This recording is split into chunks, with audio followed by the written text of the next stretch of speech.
રાજભા ગઢવી મિત્રો વાત કીધું જે પહલગામની અંદર દુઃખ વ્યક્ત કર્યું છે. હવે સાંભળો વિડીયો મોટું દુઃખ છે. 27 આપણા નાગરિક ભારતના જેના ધર્મપોષીને મારવામાં આવ્યા એ મને ભયાનક દુઃખ છે. શું હાસ્ય કલાકાર પણ પીડાઓ અત્યારે મને વધારે થાય છે. અને મોદી સાહેબે અદભુત નિર્ણય પણ લીધા છે પાકિસ્તાન માટે.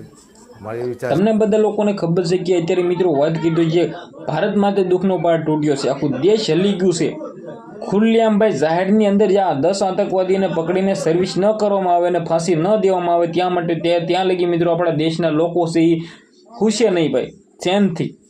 કારણ કે જે થયું છે ને ખુલ્લેઆમ ભાઈ આવાને ભાઈ એમ કીધું જાહેરની અંદર સર્વિસ લઈને ફાંસી દેવાની છે. કારણ કે મિત્રો જે પરિવારના લોકોએ અત્યારે મિત્રો વાત કીધો દુઃખ જે પડ્યું છે ને તેના ઉપર રાજભા ગઢવી ખુલ્લેઆમ મિત્રો વાત કીધો ઇમોશનલ થઈ જશે અને થવું પણ જોઈએ.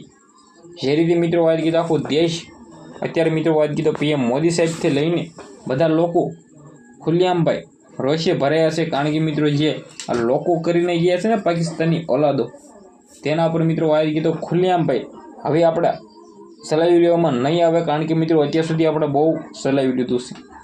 તો ખાસ કરીને આ વિડીયો બને એટલો શેર કરી દેવાનો છે. સબસ્ક્રાઈબ કરવાનું ભૂલવાનું નથી. કારણ કે હજી આપણે આના વિશે ઓલરેડી ઘણા બધા વિડીયો લાવવાના છે. આપણે એક નવો વિડીયો મળીએ.